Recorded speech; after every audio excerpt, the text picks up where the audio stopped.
Morning everyone, आ रही है मेरी वॉइस सबको?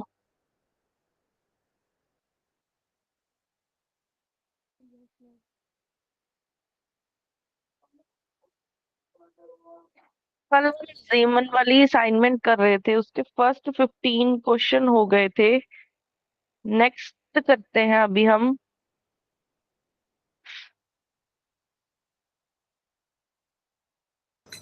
मैडम हमने कर लिए हैं डाउट्स यहाँ में। क्या हुआ? मतलब हमने कर लिए हैं आगे, अगर आप डाउट्स बता देंगे तो। भाई ये बस अब फटाफट से ही करनी है, कुछ ज्यादा टाइम लेके नहीं करनी है। जो बाकी की असाइनमेंट है ना, चाहे उसकी डाउट लेके मैं जस्ट एक रिटर्न में ही आपको सोल्यूशन भेज दूंगी, ताकि आपका भी टाइम बचेगा। बट आज जो ये स्टार्ट की हुई है, इसको तो कंप्लीट करते हैं फटाफट से। जैसे उसके बाद क्वेश्चन नंबर 16 था हमारे पास।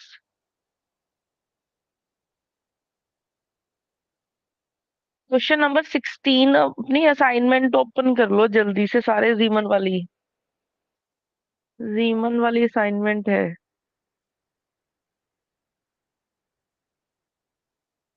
तो क्वेश्चन नंबर 16 है, number of spectral lines that are observe in the resultant Zeeman spectrum is.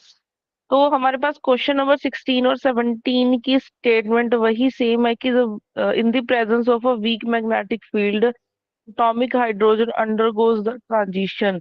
तो वो कौन सी ट्रांजिशन कर रहा है? 2p 1/2 से 2s 1/2 तक ट्रांजिशन हो रही है। तो इसमें कितनी number of spectral lines observe होने वाली है? तो इसके लिए हम लोग क्या करते हैं? इसके लिए हमारे पास मेथड क्या होता है? Total number of lines, total number of जीमन lines किसके इक्वल होंगी? 2j1 + j2 + 2j1 + 1। मेरे को कोई बताएगा यहाँ पे J1 क्या है और J2 क्या है? J1 1/2, J2 1/2। यस, ये वाला हमारा J1 बनेगा और ये वाला हमारा J2 बनेगा।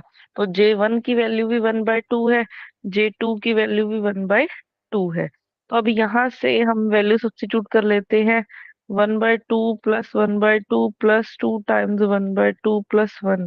यहाँ से बन जाएगा आपके पास 2/2 1 आ जाएगा, और इधर से 1 + 1, तो 2 + 2 4 लाइन्स आ जाएंगे आपके पास। ठीक है, इसमें आपके पास से 4 लाइन्स आ जाएंगे, मतलब ऑप्शन नंबर बी करेक्ट हो जाएगा। नहीं, ऑप्शन नंबर सी करेक्ट हो जाएगा। ठीक है, ऐसे ही क्वेश्चन नंबर 17 है।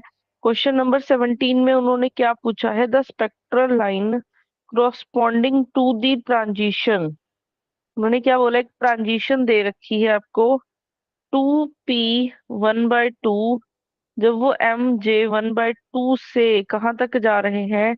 2s 1/2। इसका जब mj की वैल्यू -1/2 है, ये ट्रांजिशन हो रही है, is observe along the direction of applied magnetic field, along the direction of applied magnetic field. तो अब यहाँ पे हमने उन्होंने पूछा हुआ है कि ये सर्कुलरली पोलराइज होगी, अनपोलराइज होगी, लीनियरली होगी, तो क्या होगी?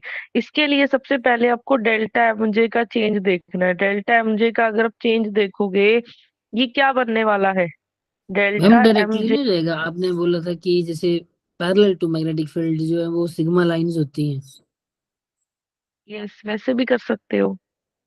और सर्कुलरली पोलराइज्ड होती हैं। यस, डायरेक्ट भी कर सकते हो। तो यहाँ पे देखो, एक तो आप डेल्टा एमजे की वैल्यू से यहाँ से पता कर सकते हो। जैसे एक आपने ही बताया है कि अलोंग द डायरेक्शन है ना, हम लोगों ने क्या लिखा हुआ था? बताओगे कोई? एक अलोंग द डायरेक्शन बताया हुआ था आपको, एक along the direction sigma lines or perpendicular to direction both lines। Sigma and pi line. Pi. Sigma line circularly polarise होती है। जी मैम। जो सिग्मा लाइंस है वो सर्कुलरली पोलराइज्ड होती है। ये हम लोग चीज क्लास में ऑलरेडी कर चुके हैं। और जो पाई लाइंस है वो लीनियरली पोलराइज होती है। अगर मैं अलोंग द डायरेक्शन देख रही हूँ, सिर्फ सिग्मा सिग्मा लाइंस ऑब्जर्व होने वाली हैं। ठीक है, सिर्फ सिग्मा लाइंस दिखने वाली है। तो ये तो चीज मैं आपको ऑलरेडी क्लास में शॉर्ट ट्रिक करवा चुकी हूँ। तो जो इसका आंसर है क्वेश्चन नंबर 17 का जो आंसर है वो हमारे पास क्या हो जाएगा? ऑप्शन नंबर ए ही हो जाएगा। ऑप्शन ए ही हमारी करेक्ट हो जाएगी, क्योंकि अगर मैं अलोंग दी डायरेक्शन देख रही हूँ तो मेरे पास सिग्मा लाइन जो दिखती है, मतलब सर्कुलरली पोलराइज लाइट हमें दिखेगी। तो ऑप्शन नंबर ए करेक्ट हो जाएगा। क्लियर है सभी को ये क्वेश्चन?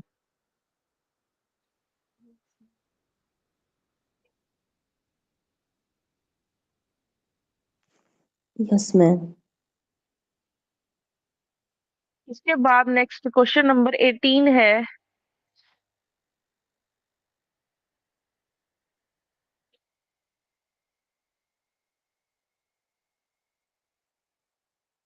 क्वेश्चन नंबर 18 में क्या है? An atom with one outer electron having the orbital angular momentum L is placed in a weak magnetic field. The number of energy levels into which the higher total angular momentum splits is. अगर उन्होंने बोला है कि अगर L आपके पास क्या है, angular momentum है, ऑर्बिटल एंगुलर मोमेंटम है ये, ऑर्बिटल एंगुलर मोमेंटम, तो जो total number of energy levels हमने फाइंड करने हैं, जो मतलब जब हम किसी सिस्टम को, किसी एटम को मैग्नेटिक फील्ड में रखते हैं, वीक मैग्नेटिक फील्ड में, तो वो एमजे वैल्यूज में स्प्लिट हो जाता है। ठीक है, तो इन्होंने इधर पूछा हुआ है कि टोटल नंबर ऑफ लेवल्स बताओ, total number of levels. But आपके पास ऑप्शंस भी देखो कैसे दे रखे हैं। एक 2l+2 दे रखा है, बी ऑप्शन 2l+1 दे रखा है, सी ऑप्शन 2l दे रखा है, डी ऑप्शन 2l-1। देखो, इस क्वेश्चन को करने के लिए अब मान लो आपके पास एल की वैल्यू है 0। ठीक है, उन्होंने बोला है वन इलेक्ट्रॉन के लिए, स्टेटमेंट में मेंशन कर दिया गया है an atom with one outer electron. One electron means one electron की बात हो रही है, इसका मतलब एस की वैल्यू 1/2 होगी। तो जे की वैल्यू क्या बन जाएगी यहाँ से? अगर एल को मैं 0 रखती हूँ फर्स्ट केस, तो ये बन जाएगा L-S to L+S। तो यहाँ से आपके पास बन जाएगा 0 - ½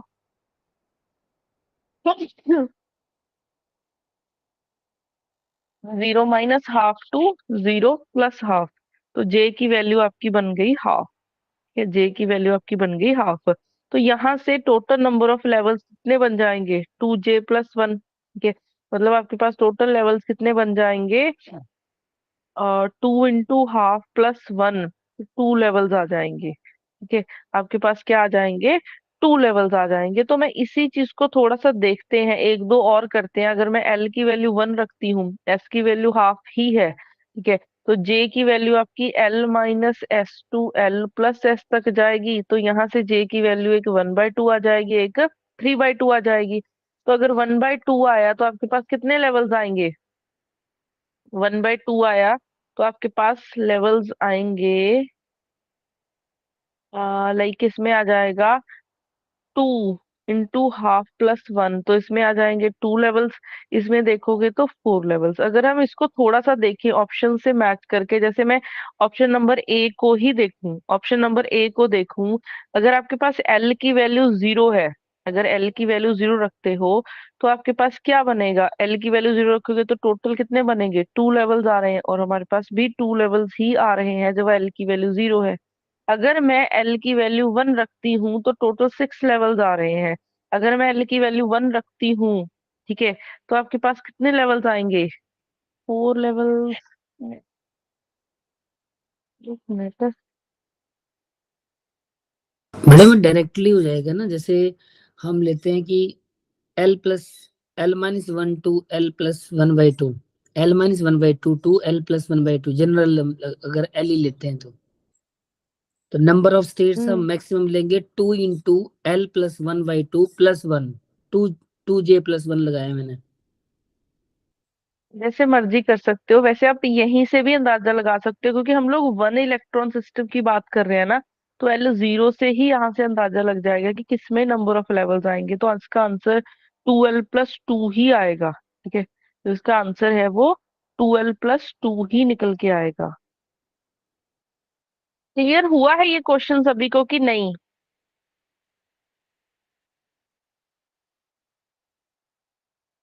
अगर मैं एल की वैल्यूज, क्योंकि वन इलेक्ट्रॉन सिस्टम की बात कर रहे हैं, तो अगर 1s में प्रेजेंट है आपके पास इलेक्ट्रॉन, ठीक है, एल की वैल्यू मैं 0 से स्टार्ट करती हूँ, देन आपके पास इधर 2L+2, फर्स्ट ऑप्शन ही अगर मैंने चेक की तो एल की वैल्यू 0 रखोगे तो 2 × 0+2, तो दो एनर्जी लेवल्स में स्प्लिट हो रहा है, और आपका आंसर भी टू एनर्जी लेवल्स में ही स्प्लिट हो रहा है, तो ऑप्शन नंबर ए ही यहाँ पे करेक्ट हो जाएगा। तो एक चीज अब ध्यान में रख लो कि अगर आप वीक मैग्नेटिक फील्ड में रखते हो, तो टोटल जो एनर्जी लेवल्स है, एक तो हमने 2J+1 पढ़ा हुआ है, ठीक है, एक हमने अभी क्या पढ़ा है, 2L+2 एनर्जी लेवल्स में अगर आपको एल की वैल्यू दे दी जाती है, तो आपके पास total number of energy levels कितने बन जाते हैं, 2L+2 एनर्जी लेवल्स बन जाएंगे।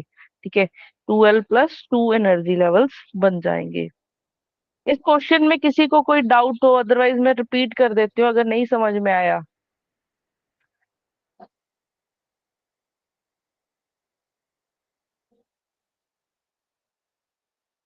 चलें आगे।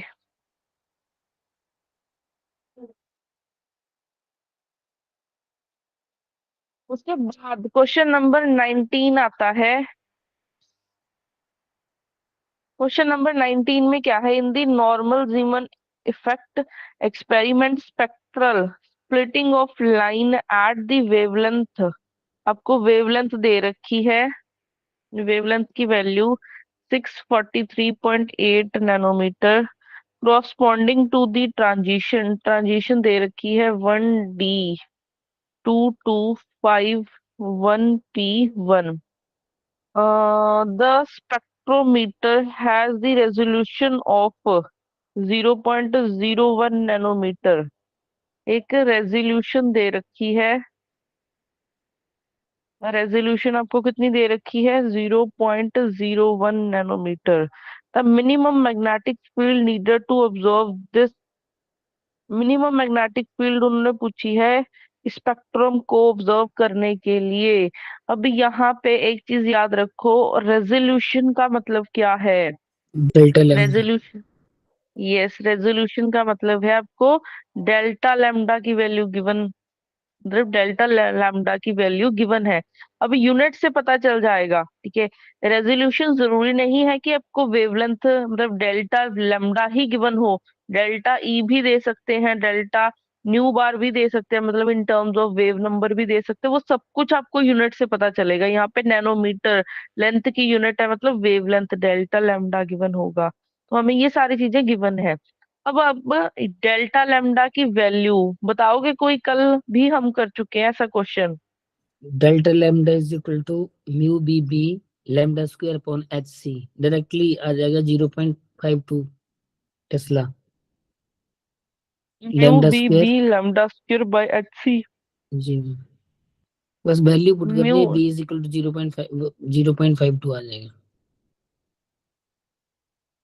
म्यू बी की वैल्यू आपको दे दी गई है क्या इसमें, नहीं, नाइन कितना पॉइंट टू होता सेवन है टेन के बाद minus mu B, 24। Yes, mu B हमारे पास वैसे कितना होता है, E h cut by 2m, इन्होंने ई की वैल्यू दे दी है, एच की वैल्यू हमें पता ही होती है, ठीक है, 4 पाई, एम की वैल्यू दे दी गई है, सब वैल्यू सब्स्टिट्यूट करनी है आपने, E h by 4 pi m into B into lambda square by C, H से एच हो जाएगा नीचे कैंसल के, यहाँ से ई की वैल्यू सब्स्टिट्यूट कर दो, बी की वैल्यू सब्स्टिट्यूट कर दो, लैम्डा स्क्वायर की, नीचे 4 पाई m C की, ई की वैल्यू लाइक आपको दे रखी है 1.6 × 10⁻⁻19। बी कितना है आपके पास, बी हमने निकालना है, ठीक है, लैम्डा की वैल्यू 643.8 नैनोमीटर का स्क्वायर हो जाएगा, डिवाइडेड बाय 4 पाई 3.14 हो गया, एम की वैल्यू आपको दे रखी है 9.1 × 10⁻31 kg, और सी की वैल्यू हमें पता ही है, 3 × 10⁻⁸ मीटर पर सेकंड है। तो यहाँ से आपने डेल्टा लैम्डा की भी आपको वैल्यू दे रखी है क्या, तो बी की वैल्यू आपके पास क्या निकल आएगी, डेल्टा लैम्डा की value 0.01 nanometre into 4 into 3.14 into 10⁻⁻⁻31 into 3 × 10⁸ divided by क्या हो जाएगा, 1.6 इंटू 10⁻⁻19, 643.8 नैनोमीटर है ये का होल स्क्वायर। इसको कैलकुलेट करके आपके पास 19 0.52 जीरो आएगा मैम। पॉइंट 0.52 टेस्ला आ जाएगा। ठीक है, इसको कैलकुलेशन वाला पार्ट है, इसको सॉल्व कर लेना। तो ऑप्शन नंबर बी करेक्ट हो जाएगा यहाँ पे, ऑप्शन नंबर बी करेक्ट हो जाएगा।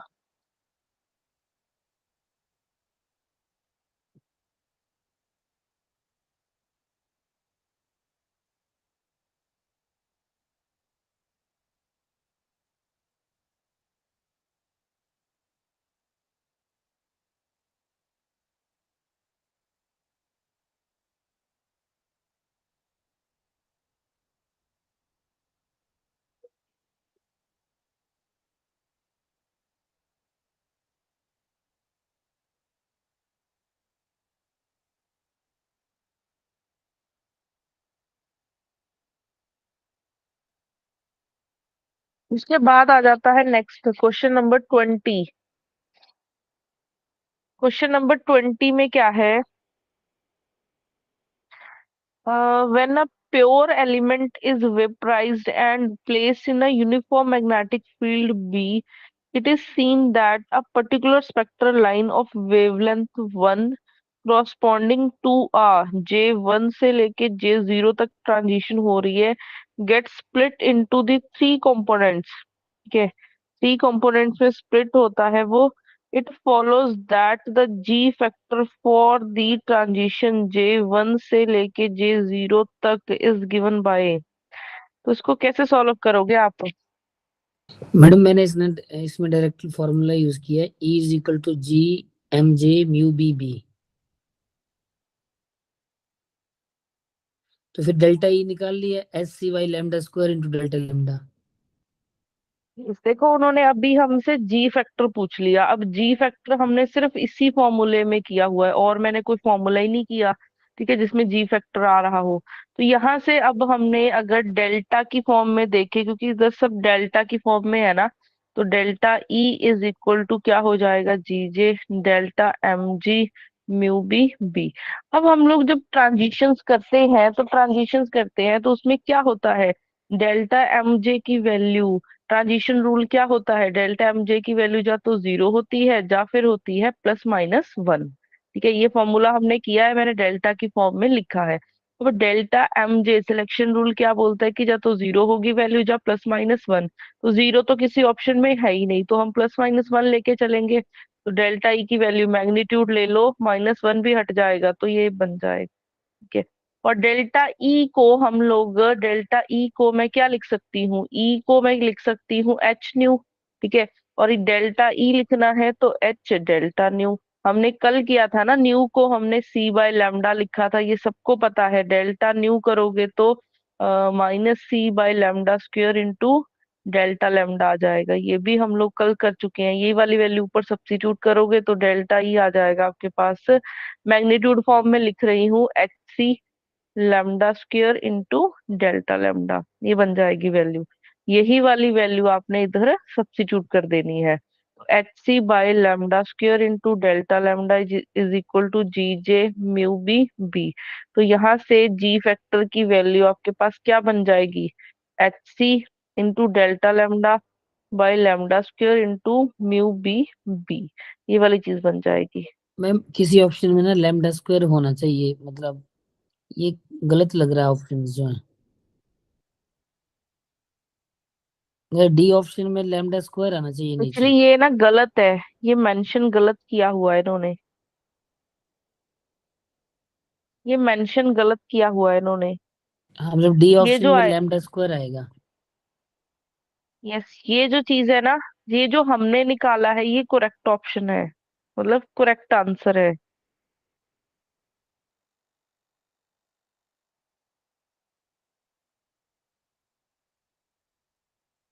क्या ऑप्शंस में टाइपिंग मिस्टेक की हुई है, जो हमने आंसर निकाला है ये करेक्ट आंसर है।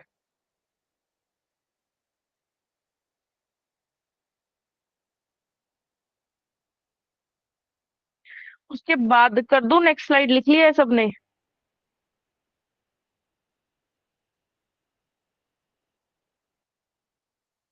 इसके बाद आ जाता है क्वेश्चन नंबर 21। क्वेश्चन नंबर 21 में क्या है, the D1 and D2 lines of. D1 line कब होती है, जब ट्रांजिशन होती है 2P1/2 से 2S1/2 तक, और D2 ट्रांजिशन कब होती है, जब हम लोग 2P3/2 से 2S1/2 तक जाते हैं। Will split on the application of weak magnetic field. तो ये किसका केस है, ये सोडियम का केस है। सोडियम के केस में D1 4 लाइंस में स्प्लिट होता है, और D2 हमारा 6 लाइंस में स्प्लिट होता है। ठीक है, तो इसका ऑप्शन नंबर ए करेक्ट हो जाएगा। मैडम इसमें ना बहुत बार एक रिपीट। मेरे को डाउट है, एक मतलब रिपीट तो हमने बहुत किया है। ये इसमें हाँ जी। J1 और J2 क्या लेंगे, जैसे फर्स्ट और सेकंड में? J1 J2 हाँ जी मैम, सेकंड में क्या बता लेना दो आप। चाहिए? मतलब अगर हम जैसे आपने लोअर और हायर बताया वैसे ले रहे हैं तो गलत आता है फिर। लोअर और हायर लेते हैं मतलब? मतलब लोअर स्टेट कौन सी होगी, जैसे D2 में कौन सी होगी मैम लोअर स्टेट? जो हम देखते हैं कि हायर L देखते हैं ना, क्योंकि S तो मैं सेम है बताती दोनों हूँ, का। मैं बताती हूँ, मैंने ना एक चीज वो मैं बताने वाली थी। एक चीज याद रखना, जो सब स्टेटमेंट्स है ना, जो प्रीवियस ईयर, चाहे वो नेट में आए हैं, चाहे गेट में आए, चाहे वो पीजीटी में आए, हर एक में वो क्या चीज लेते हैं, वो ऊपर से हम लोगों ने, मैंने आपको क्या बताया था कि हम लोग नीचे से ऊपर की तरफ जा रहे हैं। तो मैं लेती हूँ J1 इसको ले लेती थी, J2 इसको लेती थी, बट अब अपना जो हर एक क्वेश्चन है वो उन्होंने ऐसे ही लेके सॉल्व किया हुआ। कल भी हमने एक क्वेश्चन किया था, उसका आंसर इसी वजह से गलत आ रहा था, क्योंकि हर एक का जो स्टैंडर्ड बुक है ना, उन्होंने क्या लिखा हुआ है, ये ऐसे इस ट्रांजिशन को मानते हैं, ऊपर से नीचे की तरफ मानते हैं, ऊपर से नीचे की तरफ। इसका मतलब ये 2P3/2 स्टेट है, और ये 2S1/2 स्टेट है। तो इसको आपने लिखना है J2, और इसको लिखना है J1। कभी आंसर गलत नहीं होगा। ये मैंने आपके सारे असाइनमेंट में, क्या सब स्टैंडर्ड बुक्स में ये चीज चेक की थी, कि आपको कंफ्यूज होने वाली बात ही नहीं है। हर एक में आपको ट्रांजिशन ऐसे ही गिवन होती है, हर एक में ऐसे ट्रांजिशन गिवन होती है। ठीक है, तो वो ट्रांजिशन आपने ऐसे लेनी है कि ऊपर से नीचे की तरफ आ रही है, क्योंकि जो स्पेक्ट्रल लाइन है ना, वो स्प्लिट तभी होगी अगर हम ऊपर से नीचे की तरफ ट्रांजिशन करेंगे। Higher energy to lower energy आएंगे तो कुछ एनर्जी इमिट होगी। इसलिए आपने अब स्टैंडर्ड बुक्स में ये चीज लेनी है, ये नहीं लेनी है, इसको नोट डाउन कर लो दोबारा से कॉपीज पे।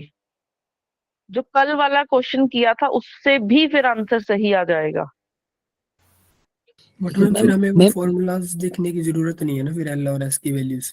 हाँ फिर हम तो डायरेक्टली देखेंगे यस, नहीं। यस डायरेक्टली जो कल करेंगे। वाला, जो आपने कल वाला क्वेश्चन छोड़ा था, फिर तो वैसे हमने इसी भी यहाँ पे किया था, वो जो भी बताया आपने, तभी वो आंसर सेम आ रहा था। यस, मैंने कल बुक्स चेक की थी, जो स्टैंडर्ड बुक्स सब, मतलब प्रीवियस ईयर जितने भी है ना, वो सब ऐसे ही लेके चलते हैं कि ऊपर से नीचे की तरफ ट्रांजिशन करते हैं। तो अब आपने कुछ नहीं सोचना, आंखें बंद करके भी अब आपने बोल देना है, कभी आंसर गलत नहीं होगा आपका। ऊपर से नीचे की तरफ ही ट्रांजिशन करनी है आपने। ठीक है, अगर आप इस वाले क्वेश्चन में भी देखोगे, इसको आपने लेना है J2, इसको आपने लेना है J1। सभी में ऐसा करना ना मैम। सभी में ऐसा करना है, सभी में। जैसे कल हमारे पास था ना एक क्वेश्चन, मेरे को याद नहीं है कौन सा था। यस, क्वेश्चन नंबर 10 था। क्वेश्चन नंबर 10 में ऐसी ट्रांजिशन दी हुई थी उन्होंने, 2D5/2 से 2P3/2 तक हो रही है। तो हमने बस इतना याद रखना, हायर से लोअर की तरफ ट्रांजिशन होनी है, सिर्फ इतना फंडा है। हायर से लोअर की तरफ ट्रांजिशन होनी है, इसका मतलब ये हमारा हायर स्टेट है तो J2 है, ये लोअर स्टेट है तो J1 है। तो टोटल नंबर ऑफ लाइंस कितनी बन जाएंगी? टोटल नंबर ऑफ लाइंस बन जाएंगी आपकी 2J1 + J2 + 2J1 + 1। तो यहाँ से बन जाएगा आपका 3/2 +5/2 +2 × 3/2 + 1। तो यहाँ से बन जाएगा आपके पास 4, यहाँ से बन जाएगा 4, 8 आ जाए।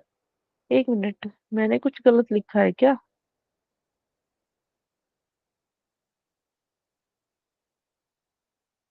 मिनट, तो 2D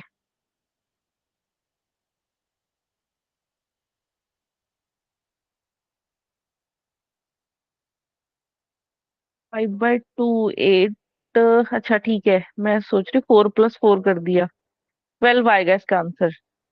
ठीक है, ऑप्शन नंबर सी आ रहा था इसका करेक्ट। तो हर एक क्वेश्चन में अब आपने कुछ नहीं सोचना, हर एक क्वेश्चन में हमने ऐसा ही करना है कि हायर से लोअर की तरफ ही ट्रांजिशन गिवन होगी आपको। कभी लोअर से हायर की तरफ जाएंगे तो कोई एनर्जी एमिट नहीं होगी ना।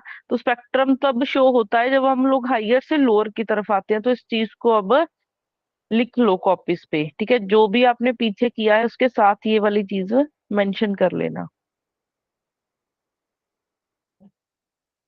लेकिन मैम बाद एनर्जी, अगर एनर्जीज पूछी हो ना लेवल, तो क्या करना है फिर हमें?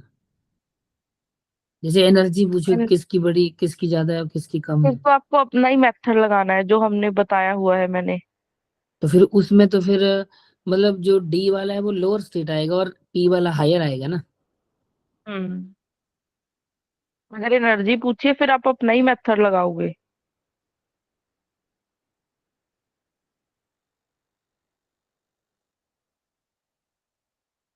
उसके बाद क्वेश्चन नंबर 21 हो गया है हमारा। क्वेश्चन नंबर 22 देखो। 22 में क्या है?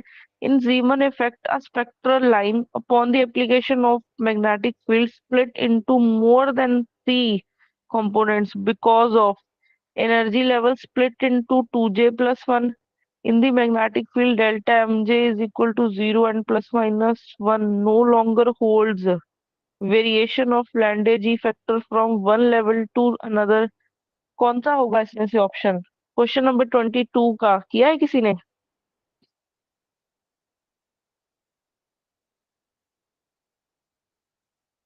एनर्जी लेवल स्प्लिट हो जाते हैं इंटू 2J + 1। कौन सा ऑप्शन करेक्ट होना चाहिए इसमें?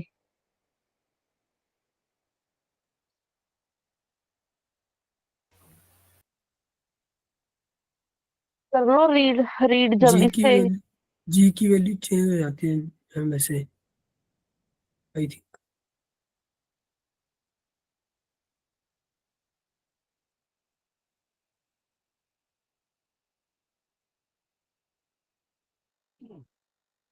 देखो, यहाँ पे हमें एक एक्यूरेट सा आंसर निकालना है।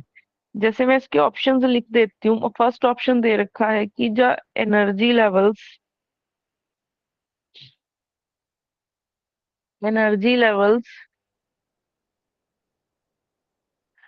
स्प्लिट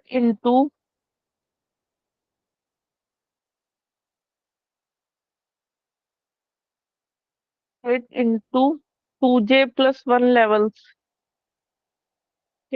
अब हम लोग सोचे ऑप्शन ए। अब हम लोग तो कर चुके हैं कि जो जे है वो 2J + 1 वैल्यूज में ही तो स्प्लिट होता है, but in weak magnetic field.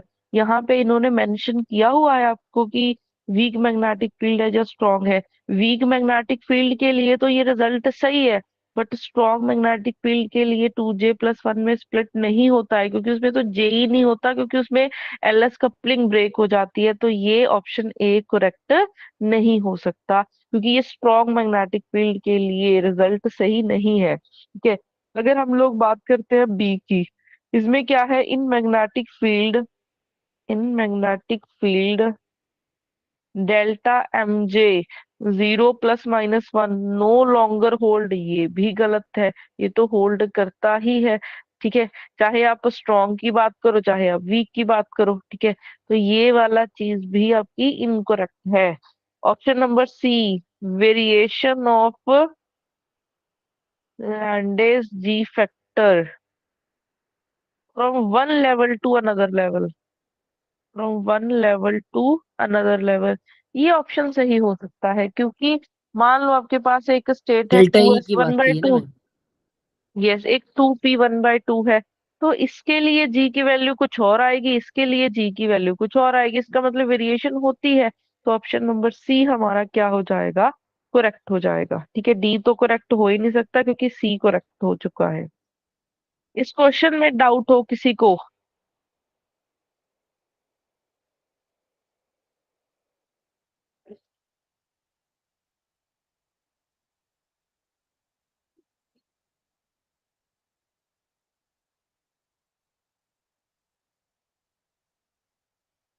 इसके बाद नेक्स्ट देखो, क्वेश्चन नंबर 23। क्वेश्चन नंबर 23 में क्या है, in the Zeeman effect the light emitted along and perpendicular to applied magnetic field are.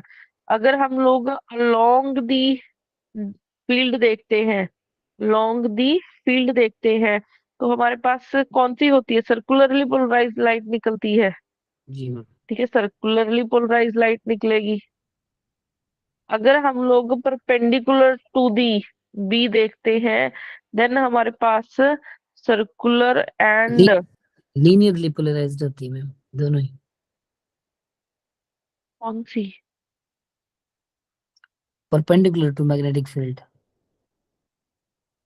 Linear होती है? वो है मैम आपने। नहीं, आपने क्या लिखवाया था इधर, परपेंडिकुलर टू मैग्नेटिक फील्ड देखते तो सिग्मा एंड पाई लाइन से नहीं निकलती। सिग्मा एंड पाई लाइंस निकलती। फिर circular and linearly polarise light फिर दोनों ही निकलेंगी ना। Okay okay. समझे क्या, मतलब अगर मैं अलोंग दी मैग्नेटिक फील्ड देखती हूँ तो हमारे हाँ पास क्या दोनों दोनों निकलती होगी, है, यस यस दोनों होगी। पाई लाइन से निकलती है। अगर मैं परपेंडिकुलर टू देखती हूँ, ठीक है, परपेंडिकुलर टू बी देखती हूँ, देन आपके पास सिग्मा एंड पाई लाइंस निकलेंगी। और आपको पता है कि sigma lines circularly polarise light होती है, और जो पाई लाइंस है वो लीनियरली पोलराइज लाइट है। एक ही चीज लिखी है मैंने। ठीक है, तो यहाँ पे अगर हम लोग अलोंग द फील्ड देखेंगे तो सर्कुलर आएगा, अगर हम परपेंडिकुलर देखेंगे तो लीनियरली पोलराइज लाइट। तो दोनों तरह की निकलेंगी, circular and linearly polarise light, दोनों ही तरह की आ जाएंगी। ऑप्शन नंबर बी करेक्ट हो जाएगा। ऑप्शन नंबर बी देखो, सर्कुलर एंड लीनियर दोनों ही तरह की आ जाएगी फील्ड लाइन बाहर। ऑप्शन नंबर बी करेक्ट हो जाएगा।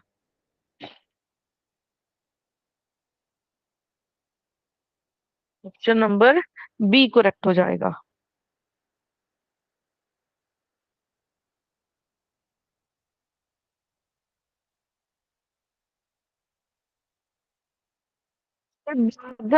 नेक्स्ट है हमारे पास, ये लिख लिया स्लाइड सबने।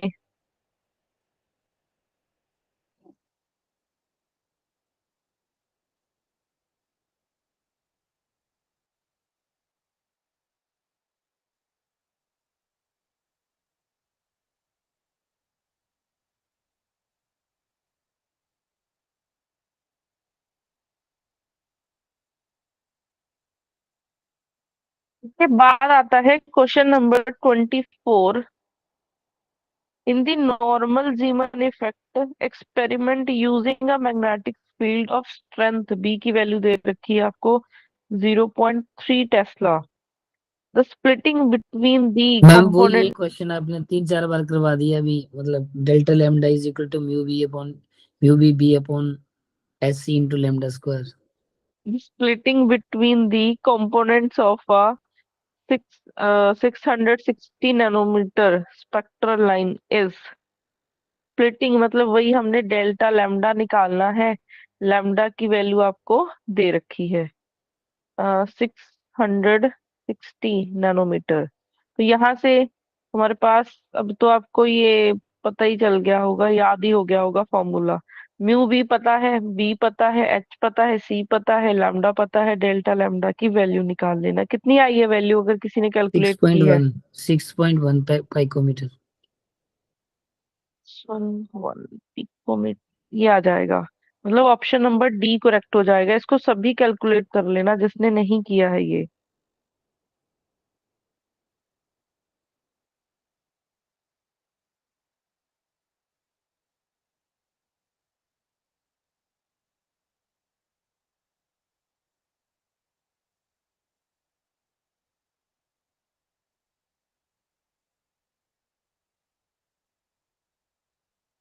इसके बाद नेक्स्ट आता है क्वेश्चन नंबर 25। 25 में क्या है?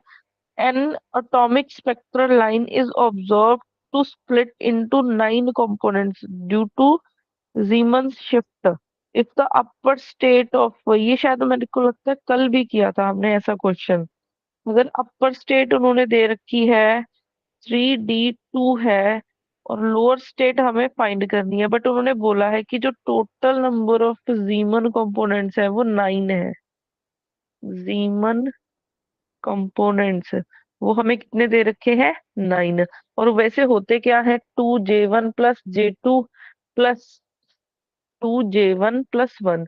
अपर स्टेट इसका मतलब J2 की वैल्यू आपको 2 दे रखी है, J1 हमने फाइंड करना है। तो यहाँ से आपके पास क्या बन जाएगा? 2 वन आ जाएगा। ये बन गया +2J1 + 1। तो यहाँ से आपके पास बन जाएगा 2J1 + 4 बन जाएगा 2J1 + 1।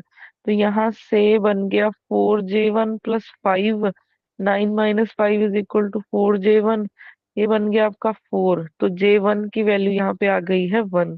तो ऑप्शन चेक करोगे J1 की वैल्यू 1 दो स्टेट में आ रखी है। क्या आपको ऑप्शंस दे रखे हैं? ए ऑप्शन दे रखा है 3F2, बी ऑप्शन दे रखा है 3F1, सी ऑप्शन दे रखा है 3P1, डी ऑप्शन दे रखा है 3P2। तो J1 की वैल्यू 1 इधर भी आ रही है, इधर भी आ रही है, तो ये तो नहीं हो सकते। तो इन दोनों में से कौन सा होगा? अब आपको चेक करनी पड़ेगी एनर्जी कि किसकी लोअर एनर्जी होगी। इन दोनों में से किस स्टेट की एनर्जी क्या मैम होगी? एनर्जी चेक करेंगे लो, तो गलत हो जाएगा फिर। फिर क्या चेक करोगे? मतलब ऐसे तो एनर्जी फिर एफ की आनी चाहिए ना, lower, higher value of L, क्योंकि एस तो अच्छा इक्वल है। पर हाँ ठीक है, उससे तो होगा नहीं, फिर भी नहीं हाँ, होगा। 3P1 ही होगा फिर आंसर।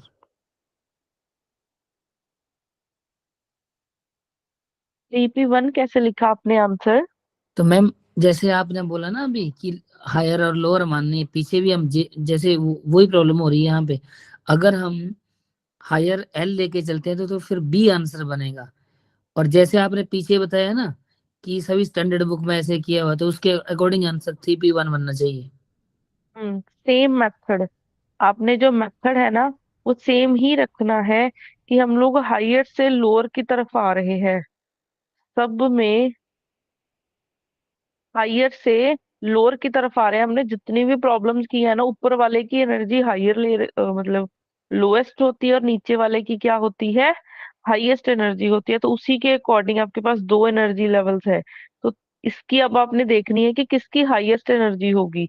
तो हाईएस्ट एनर्जी किसकी होगी? जिसके लिए आपके पास एल की वैल्यू क्या होगी? लोएस्ट होगी।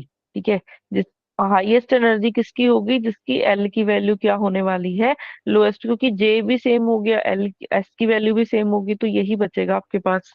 एल से ही डिसाइड होगा वो। ठीक है, हमने जितने भी, दोबारा से रिपीट कर देती हूँ, जितने भी केसेस किए हैं हायर से ऐसे ट्रांजिशन की है हमने। ठीक है, ऊपर से नीचे की तरफ आते हैं। बट अगर आप एनर्जी वाइज चेक करोगे ना, इसको हमने J2 मानना है, इसको हमने J1 मानना है। बट जो ऊपर वाले की जो एनर्जी है वो होती है लोएस्ट, और जो नीचे वाले की एनर्जी है वो ये क्या होती है? हाईएस्ट। हर एक स्टेटमेंट में ऐसा ही दिया हुआ है इन्होंने। हर एक स्टेटमेंट में ऐसा ही दिया हुआ है। तो इस चीज को या, याद रख लेना, ये आप लोगों के लिए एक शॉर्ट ट्रिक है, ये एक तरह की, ये शॉर्ट ट्रिक है क्वेश्चन करने के लिए।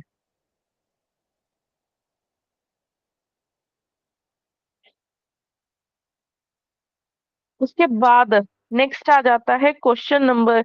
ये क्लियर है, किसी को डाउट तो नहीं है इस क्वेश्चन पे? अगर है तो बता दो, मैं किसी और वे से समझा देती हूँ। बता दो मैम।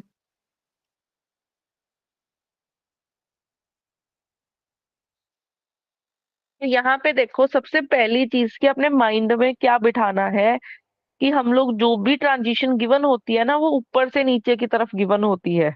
जो भी ट्रांजिशन गिवन होती है वो ऊपर से नीचे की तरफ गिवन होती है। फॉर एग्जाम्पल, मैं क्वेश्चन नंबर 10th की बात करती हूँ।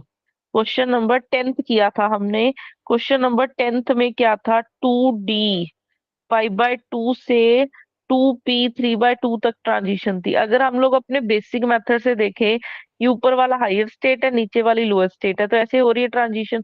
बट अगर आप इसको एनर्जी वाइज चेक करोगे, एनर्जी वाइज चेक करोगे, इसकी क्या होती है? लोएस्ट एनर्जी होती है। इसकी लोएस्ट एनर्जी होगी, इसकी हाईएस्ट एनर्जी होगी। मतलब इसकी लोएस्ट एनर्जी है, इसकी हाईएस्ट एनर्जी है।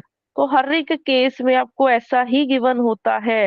हर एक केस में आपको ऐसा ही गिवन होता है कि जो अपर स्टेट है उसकी लोएस्ट एनर्जी होती है, और जो लोअर स्टेट होती है उसकी हाईएस्ट एनर्जी होती है। तो आपने इसको ऐसे लेके चलना है। इस क्वेश्चन में क्या है, अगर आप इस क्वेश्चन की बात करो, इसमें क्वेश्चन नंबर कौन सा कर रहे थे अभी हम? क्वेश्चन नंबर 25th है ना। क्वेश्चन नंबर 25th में आपको अपर स्टेट दे दी गई है। आपको अपर स्टेट दे दी गई है, वो कितनी है? 3D 2 है, यस, 3D 2 दे दी गई है। लोअर स्टेट हमने फाइंड करनी है। ये अपर स्टेट है, ये लोअर स्टेट है, ठीक है। अपर स्टेट से लोअर स्टेट की तरफ ट्रांजिशन होनी है। तो लोअर स्टेट के लिए मेरे पास दो ऑप्शंस आए हैं। एक 3F1 हो सकता है, एक 3P1 हो सकता है। दो ऑप्शंस में से कोई एक करेक्ट होगा। अब हमें पता है कि जो अपर स्टेट है उसकी एनर्जी लोएस्ट होगी और इसकी एनर्जी क्या होगी? हाईएस्ट। तो अब बताओ, इन दोनों में से हाईएस्ट एनर्जी किसकी है?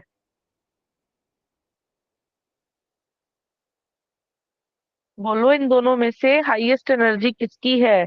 जिसके लिए एल की वैल्यू हाईएस्ट होती है, ठीक है, उसके लिए एनर्जी, जिसके लिए एल की वैल्यू हाईएस्ट होगी उसके लिए एनर्जी क्या होगी? लोएस्ट होगी। तो इसकी लोएस्ट एनर्जी है, और मेरा आंसर है वो 3P1 आएगा निकल के, ठीक है। मेरा आंसर क्या है? 3P1 मैम आएगा। मैम एक छोटा सा डाउट है, यहाँ पे ऐसा कर सकते हैं जैसे एरो अगर हम ऊपर की तरफ लगा देते हैं तो सारी प्रॉब्लम सॉल्व हो जाएगी। सेम सेम हो जाएगा, वो उल्टा ही क्योंकि हो जाएगा ना फिर। हाँ, क्योंकि हम 3P1 जो लेंगे वो हायर एनर्जी स्टेट ही मानी जाएगी। एरो अगर हम ऊपर लगा देते हैं और ट्रांजिशन हायर टू लोअर ही मानी जाएगी। जैसे मैम अगर ऐसा होता है कि न्यूक्लियस के पास जो इलेक्ट्रॉन होता है उसको अगर हमने बाहर निकालना है तो हमें ज्यादा एनर्जी देनी पड़ेगी, और जो न्यूक्लियस से दूर होगा उसको निकालना तो कम एनर्जी देनी पड़ेगी। जैसे अपन एक्सरे एक्सरे में करते हैं कि जो इलेक्ट्रॉन न्यूक्लियस के पास होता है उसको निकालने के लिए ज्यादा एनर्जी चाहिए, जो दूर है उसको निकालने के लिए कम एनर्जी चाहिए। तो उस एक्चुअल में लॉजिक से हम होता, सोच सकते हैं ये। एक्चुअल में एक्चुअल में अगर आप देखोगे ना, हम लोग एक हायर एनर्जी स्टेट से लोअर एनर्जी स्टेट की तरफ ही करते हैं ट्रांजिशन। वो तो जस्ट हमें क्वेश्चन सॉल्व करने के लिए, उस चीजों को कि हाँ मुझे बार बार वैसी कैलकुलेशंस ना करनी पड़े, इसलिए हमें इस पॉइंट पे जाना पड़ रहा है। अदरवाइज देखो, आप लेने को हम लोग क्या ले सकते थे?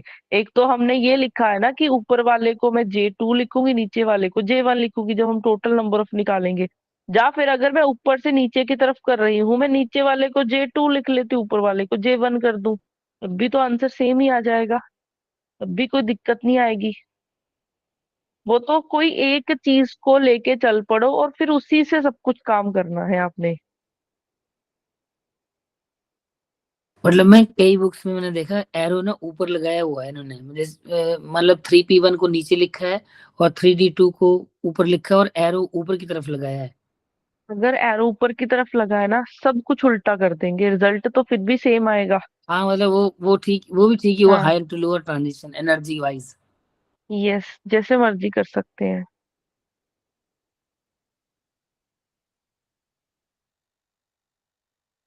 उसके बाद क्वेश्चन अभी क्लियर है सबको? Question question number 25th।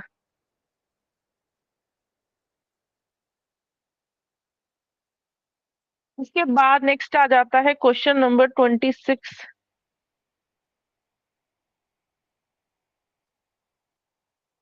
Question number 26, which of the following is not is an allowed electric dipole transition? Which of the following is an allowed electric dipole transition की बात हो रही है। इलेक्ट्रिक डाइपोल ट्रांजिशन की options दिए हुए हैं हमें। ऑप्शन ए दिया हुआ है 1s0 से 3s1 तक। बी ऑप्शन है 2p3/2 से 2d5/2 तक। सी ऑप्शन दे रखा है 2d5/2 से 2p1/2 तक। डी ऑप्शन दे रखा है आपको 3p0 से 5d0 तक। तो इलेक्ट्रिक डाइपोल ट्रांजिशन के लिए हमने रूल किया हुआ है, रूल बोलो क्या था?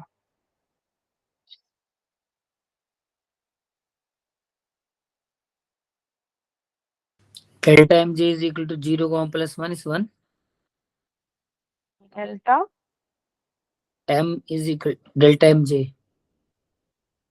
डेल्टा एम जे 0 और +1, ये तो नहीं माइनस बताया था मैंने। डेल्टा एल इज, मैम इसमें delta L is equal to +1 is 1 भी होता है। डेल्टा एम जे की तो नहीं बात की थी मेरे को, जहां तक याद है मैंने।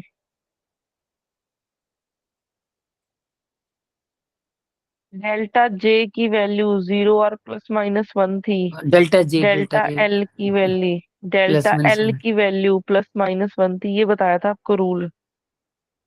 और टोटल एल देखना हो, उसकी वैल्यू शायद 0 और +-1 थी, ये बताया था आपको मैंने। इलेक्ट्रिक डाइपोल ट्रांजिशन करने के लिए ये रूल बताया था आपको। ठीक है, तो अगर आप देखोगे ट्रांजिशन, उन्होंने बोला कौन सी अलाउड है। तो अगर आप इन दोनों में देखोगे, मैम जे दो की वैल्यू दो तो बन रही हैं इसमें, जैसे मेरे आंसर दो देखते बन हैं, रहे हैं। हाँ देखते हैं। तो जे की वैल्यू एक 0 से 1, मतलब डेल्टा जे की वैल्यू तो इधर का 1 का ही चेंज आ रहा है। ठीक है, अगर हम एस की वैल्यू मतलब एल की वैल्यू देखें, इधर एल की वैल्यू 0 है, इधर एल की वैल्यू 0 है, तो टोटल एल की वैल्यू देखेंगे तो ये बन रहा है 0। तो इसका मतलब एल में तो कोई चेंज है ही नहीं, तो ऑप्शन ए तो नहीं हो सकता। ठीक है, ऐसे ही ऐसे ही अगर मैं बी ऑप्शन पे जाती हूँ, बी ऑप्शन पे क्या है? बी ऑप्शन पे पी से डी की तरफ जा रहे हैं, मतलब इसके लिए एल की वैल्यू 1 होती है, इसके लिए एल की वैल्यू 2 है, तो डेल्टा एल की वैल्यू में वही +-1 का चेंज आएगा। जे की वैल्यू देखोगे, डेल्टा जे की वैल्यू 5/2 माइनस, मतलब फिर भी वही 1 का चेंज आने वाला है। तो एक तो ये वाला ऑप्शन हो सकता है, ठीक है, बी। ऐसे ही अगर मैं बाकी चेक करूं, बाकी चेक करती हूँ, सी ऑप्शन को चेक करूंगी, इधर डी है इधर पी है, डेल्टा एल तो हो जाएगा। ठीक है, ये तो बन रहा है। 5/2 से 1/2 तक जाएंगे तो डेल्टा जे की वैल्यू में 2 का चेंज आ जाएगा, तो सी ऑप्शन नहीं हो सकता। डी ऑप्शन पे जाओगे 3p0 से 5d0 तक।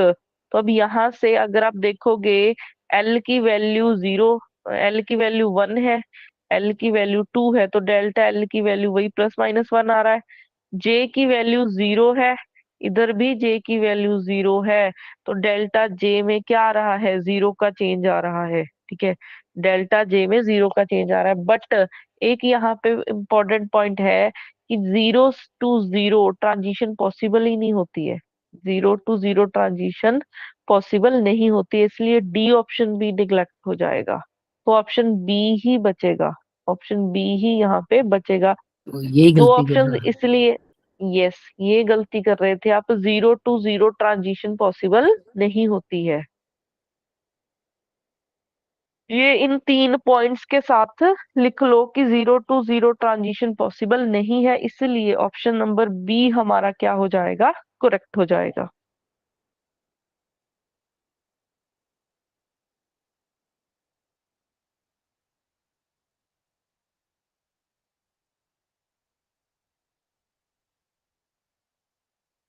उसके बाद नेक्स्ट क्वेश्चन नंबर 27 है।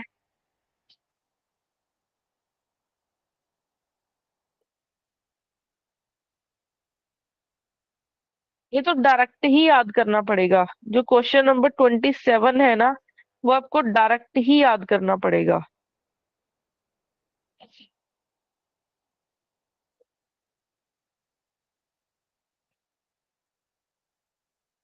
क्वेश्चन नंबर 27 है। मैम जी वन इफेक्ट क्या देता है? जी वन इफेक्ट डेविसन और जर्मर तो देता है वेव नेचर पार्टिकल्स का। लिखते हैं इसको।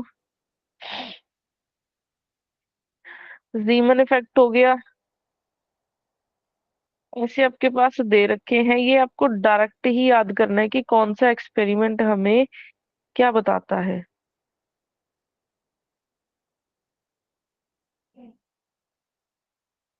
फ्रैंक हर्ट्स एक्सपेरिमेंट होता है। फोर्थ इन्होंने और क्या दे रखा है?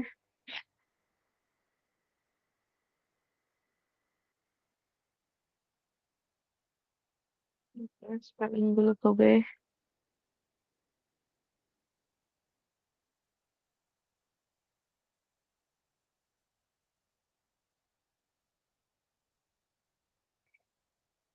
तो यहाँ से देखो, जो फर्स्ट है जीमन इफेक्ट हमें क्या देता है? जीमन इफेक्ट हमें space quantization of angular momentum के बारे में बताता है। ये हमें space quantization of angular momentum के बारे में बताता है। Angular momentum. सेकंड, सेकंड हमें किसके बारे में बताता है? Electron spin.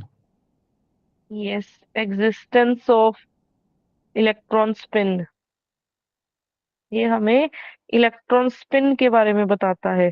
इस एक्सपेरिमेंट में हम लोग करते हैं ना, जैसे लाइक किसी फॉयल को रख के उसको मतलब सिस्टम को मैग्नेटिक फील्ड में रख के देखते हैं, फिर हम लोग देखते हैं कि बहुत सारे ऊपर की तरफ चले जाते हैं, अप मतलब in the direction of field align हो जाते हैं, और बहुत सारे electron anti parallel to field align हो जाते हैं। वो एक्सपेरिमेंट है, तो वहां से हमें इलेक्ट्रॉन स्पिन के बारे में पता चला था। थर्ड हमारे पास है, थर्ड। हाँ, ये हमें बताता है quantization of energy of electrons in a atom. ये हमें बताता है quantization of energy of electrons in an atom. ये चीजें आपको डायरेक्ट ही याद करनी पड़ेंगी, क्योंकि ऐसे क्वेश्चंस भी बन सकते हैं, इसलिए आपको क्वेश्चन डाल दिया था। फोर्थ, ये वेव नेचर के बारे में बताता है। ये तो आपने क्वांटम में भी किया होगा।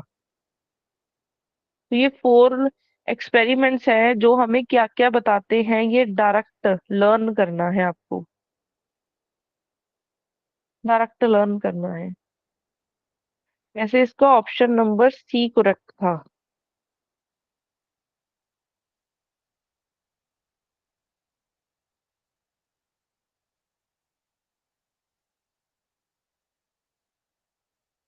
उसके बाद क्वेश्चन नंबर 28 भी बहुत बार रिपीट हो चुका है, तो बहुत इजी इजी वाले क्वेश्चन रह गए हैं।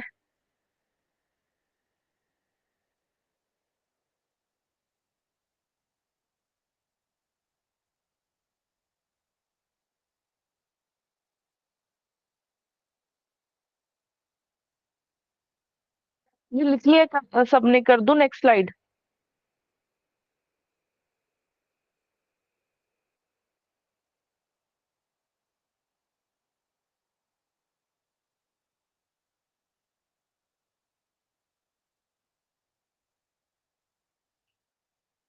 क्वेश्चन नंबर 28 है,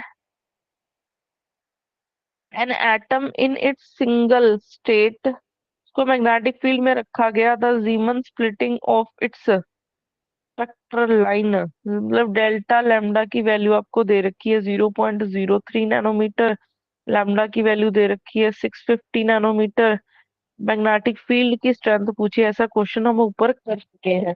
सेम फॉर्मूला लगाओगे, delta lambda is equal to mu B B lambda square by H सी। ठीक है, ये फॉर्मूला लगा के आपके पास किसी ने निकाला, इसका आंसर क्या आ रहा है? 1.52 आ रहा है मैम। 1.52 नैनोमीटर है, बी, यूनिट्स। नहीं बी बी बी अच्छा, निकालना है इसमें। Magne sorry sorry tesla. Magnetic field निकालना है हमने। जी मैम। ये आ जाएगा इसका आंसर। ठीक है, ये आपका होमवर्क है, जस्ट आपने कैलकुलेशन ही करनी है।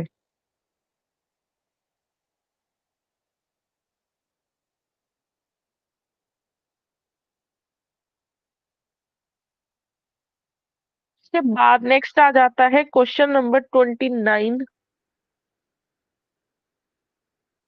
क्वेश्चन नंबर 29 में क्या है? The Zeeman shift of the energy of state with quantum number L S J and M J is. आपको एच की वैल्यू ये दे रखी है, एच जे की value M J mu B B by J J plus one L dot J plus G S S dot J, ये value दे रखी है। फिर B is the applied magnetic field, G S G factor है, और spin G S क्या है? Spin factor है ये। ऐसे है, जी के पैर में एस है। और म्यू बी की वैल्यू, बहुत सारी वैल्यूज आपको दे रखी है। उन्होंने पूछा है the approximate frequency shift for of the S is equal to 0 L1 और mj1 state at the magnetic field of 1 G is. क्या किसी ने किया है इसका आंसर? नहीं है मैम क्या हुआ? ये आप ही करवाइए, Yes, आया नहीं है। नहीं हुआ है ये क्वेश्चन। नो मैम, ट्राई भी डाउट। नहीं किया, कैसे होगा? हाँ, ट्राई नहीं किया मतलब। मैंने सोचा क्वांटम स्टेट सही है, तो एल इंटू जे लिख रहे हैं ना आप, तो इसलिए मैंने छोड़ दिया था वैसे। अप्रोक्सीमेट फ्रीक्वेंसी शिफ्ट फाइंड करनी है। फ्रीक्वेंसी फ्रीक्वेंसी शिफ्ट फाइंड करनी है ना आपने। फ्रीक्वेंसी शिफ्ट मतलब डेल्टा न्यू की वैल्यू निकालनी है। तो हमारे पास क्या होता है कि ये निकालना है आपको। ई हमारे पास होता है एच न्यू, तो अगर डेल्टा ई निकालना है वो बन जाएगा एच डेल्टा न्यू। तो डेल्टा न्यू की वैल्यू बन जाएगी डेल्टा ई बाय एच। और डेल्टा ई होता किसके इक्वल है? क्योंकि जीमन इफेक्ट की बात कर रहे हैं ना हम।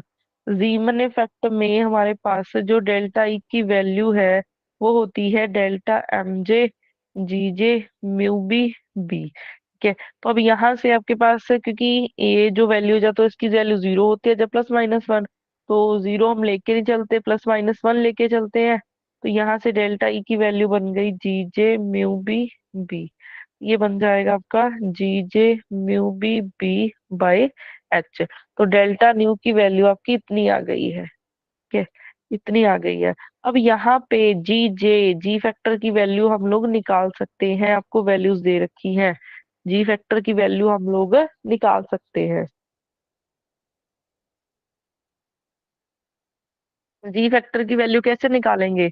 जी फैक्टर का फॉर्मूला होता है 1 + J J+1 +S S+1 -L L+1 divided by 2 J J+1। आपको वैल्यूज दे रखी है, जैसे उन्होंने बोला है एस की वैल्यू 0 है, एल 1 है, और एम जे 1 है।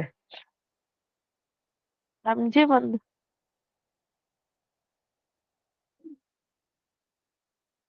जे की वैल्यू भी ना इधर मेंशन की होगी, इन्होंने लिख नहीं रखी है। जे की वैल्यू भी हम लोग 1 लेके चलते हैं। जे की वैल्यू भी, अच्छा अगर नहीं भी गिवन होगी हम लोग फिर भी निकाल सकते हैं। अगर आपको जे की वैल्यू इधर ना भी गिवन होती, ये आपको गिवन है जे की वैल्यू चाहिए, तो जे तो हमें पता है ना कि कैसे निकलता है, J L minus S to L plus S से निकलता है। तो यहाँ से आपके पास जे की वैल्यू क्या बन जाएगी? 1 बन जाएगी। ठीक है, तो जी जे की वैल्यू क्या बनेगा? 1 + 1 + 1 + 0 हो जाएगा। -1 1 + 1 डिवाइडेड बाय क्या बन जाएगा आपके पास, 2 1 1 + 1, ये हो जाएगा कैंसल, 0 ही बनेगा, तो जी जे की वैल्यू आ जाएगी 1। वैसे भी यहाँ से भी आप देख सकते थे कि एस की वैल्यू अगर 0 है तो आपके पास सिर्फ क्या आता है, जी एल आता है, और उसकी वैल्यू कितनी होती है, 1।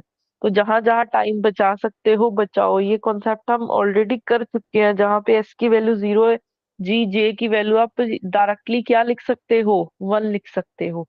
ठीक है, तो यहाँ से अब हमारे पास क्या निकल आया है, डेल्टा न्यू की वैल्यू है, डेल्टा न्यू की वैल्यू क्या थी, G J mu B B by H. तो इसकी वैल्यू आ गई है 1। ठीक है, आपको वैल्यूज दे रखी हैं स्टेटमेंट में, देखो म्यू बी बाय एच की वैल्यू दे रखी है, म्यू बी बाय एच की वैल्यू दे रखी है 1.4 मेगा हर्ट्स।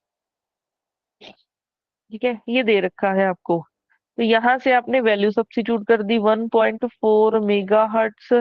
ठीक है, इनटू बी आपको दे रखा है 1 जी, डिवाइडेड बाय एच तो हमने वैसे ही लिख लिया है इसकी वैल्यू।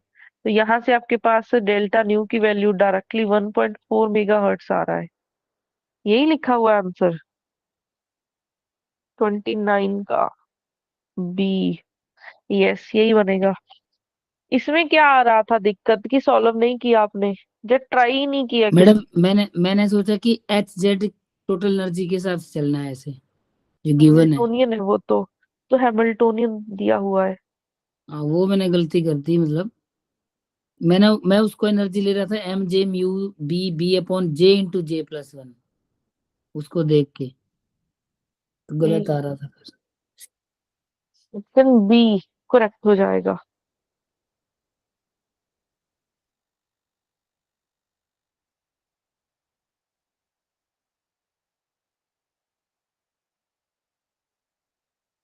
उसके बाद आ जाता है नेक्स्ट क्वेश्चन नंबर 30।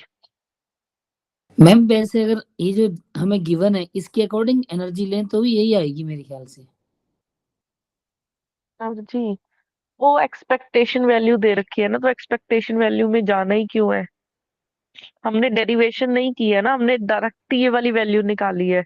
ये वैल्यू निकली यहाँ से ही है, इस एच जी। से ही निकली है ये वैल्यू, हम्म। तो हाँ हमें इसमें उसकी क्योंकि डेरिवेशन। जीएस तो इसमें जीरो होगा, तो सेकंड यस, टर्म तो वैसे जीरो बन जाएगी। एल की वैल्यू 1 है और जे भी 1 आ रहा है, तो वही बन जाएगा फिर, नीचे 2 आ जाएगा, लेकिन पता नहीं। नीचे 2 आ जाएगा, वो गड़बड़ करेगा। हाँ वही। एक्चुअली आप डायरेक्टली ऐसे वैल्यू नहीं रख सकते, ये कोई आम आपको आपको लग रहा है ना कि इसमें वैल्यू रख दोगे काम चल जाएगा, ये एक्सपेक्टेशन वैल्यू है, ये डायरेक्टली नहीं होगा इससे ये। मतलब कंफ्यूजन हो गया ना इससे। यस, उसके बाद नेक्स्ट हमारे पास आ जाता है क्वेश्चन नंबर 30। क्वेश्चन नंबर 30 क्या है, the ground state of sodium atom is, sodium atom की ग्राउंड स्टेट हमें दे रखी है 2s1/2, ground state of sodium atom. The energy difference in the energy level rising in the presence of weak magnetic field B is given in terms of Bohr magnetone। तो हमें energy difference निकालना है। Energy difference होता क्या है, दो energy levels के बीच में, डेल्टा एम जे जी जे म्यू बी बी। और इसके लिए हमें पता ही है कि दो एनर्जी लेवल में ट्रांजिशन तभी होगी ना, इसकी वैल्यू या तो 0 या +-1 होगी। तो 0 तो गिवन नहीं है, इसलिए +-1 लेके चलेंगे। ठीक है, डेल्टा एम जे की वैल्यू हम लोग +-1 लेके चलेंगे, तो यहाँ से जी जे म्यू बी बी आ जाएगा। तो अब यहाँ से देखो, हमें जी जे की वैल्यू निकालनी है। जी जे क्या 2 आ रहा बनेगा, 1 + जे जे+1 एस+1 -एल+1 डिवाइडेड बाय 2 जे जे+1। वैसे अगर हम लोग इस स्टेट के लिए देखें, अगर हम लोग 2s1/2 के लिए देखें, s की वैल्यू आ रही है 1/2, एल की वैल्यू आ रही है 0, जे की वैल्यू आ रही है 1/2, तो मुझे मुझे इस फॉर्मूले से लिखने की जरूरत ही नहीं है, एल की वैल्यू 0 है। इसका मतलब जी जे की वैल्यू कितनी बन जाएगी, 2, डायरेक्टली लिख सकते हैं हम लोग। ठीक है, तो अब यहाँ से आपके पास डेल्टा ई की वैल्यू क्या बन गई, 2 म्यू बी आ जाएगा आंसर। मैम आंसर ऑप्शन गलत नंबर लिखा है इसमें। बी, ऑप्शन बी आएगा आंसर। हाँ वही आ रहा था मेरा, ये ए लिखा है। ऑप्शन बी आएगा आंसर।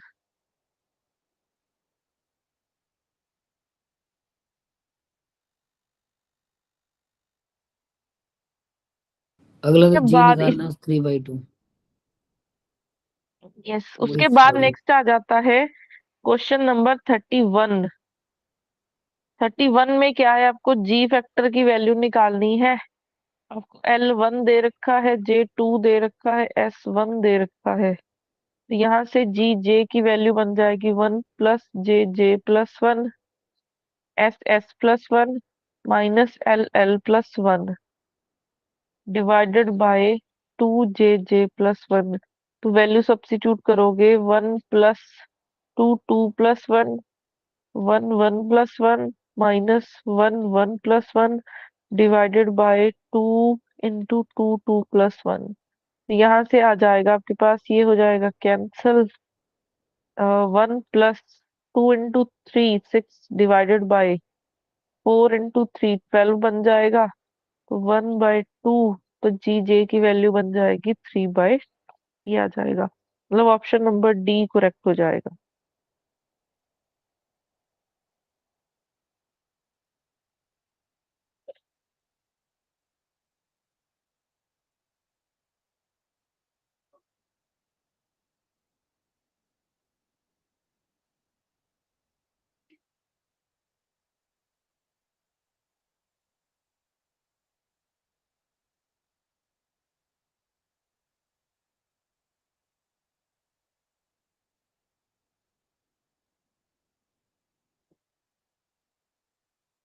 इस असाइनमेंट में किसी और को कोई डाउट हो?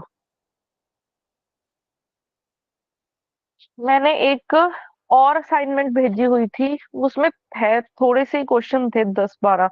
वो वाले असाइनमेंट ओपन करो।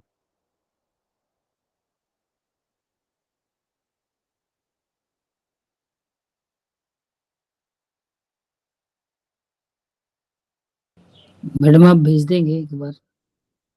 नेट को भी ढूंढ तो।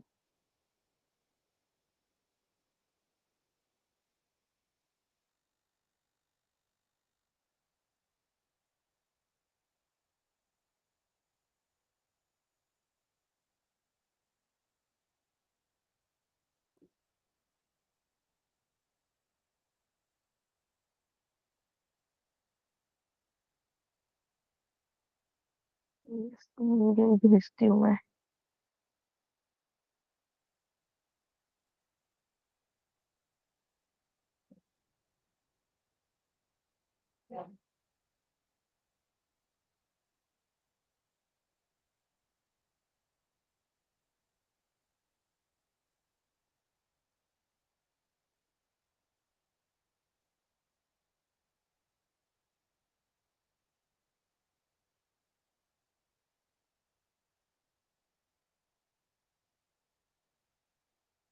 भेजी है मैं सबके ग्रुप्स में।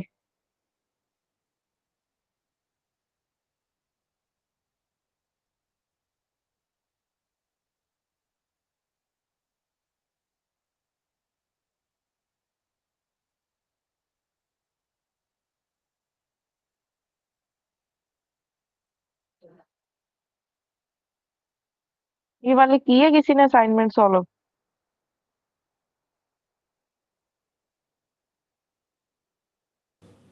मैडम ये अभी की तो नहीं है, लेकिन कर लेंगे हम, कल डिस्कस कर लेंगे, आप कुछ नई चीज करवा दो।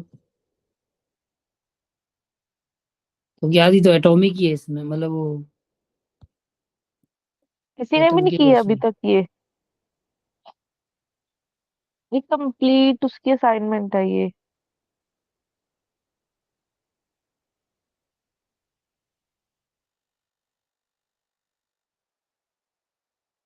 मैं आज ना करवाने के उसमें नहीं हूँ मेरे। आपने देखा होगा मेरे जुकाम से मेरा बुरा हाल है आज। अच्छा कल लूंगी क्लास आपकी मैं। आज ही कुछ नया तो नहीं करवाऊंगी, बट कल सिर्फ पीजीटी वाले स्टूडेंट्स की क्लास होगी। उसमें कल स्टैटिस्टिकल कंप्लीट करेंगे, बट मॉर्निंग में नहीं लूंगी। लूंगी मैं 11 o'clock के राउंड क्लास आपकी, ओके मैम। स्टैटिस्टिकल की।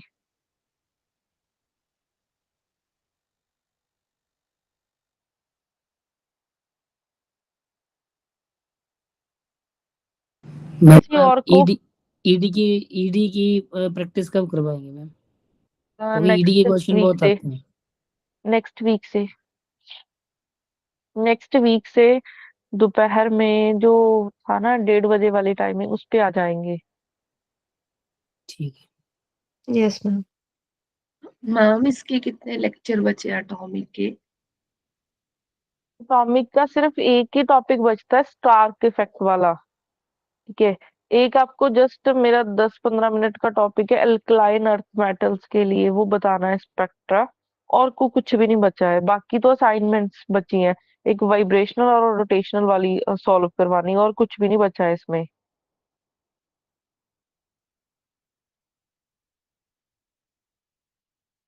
क्योंकि इसमें बहुत से सभी बच्चे बोल रहे थे कि असाइनमेंट सॉल्व करवा दो, इसलिए इसकी, तो इसलिए असाइनमेंट सॉल्व करवा रही थी मैं। मोस्टली मतलब बच्चे बोल रहे थे।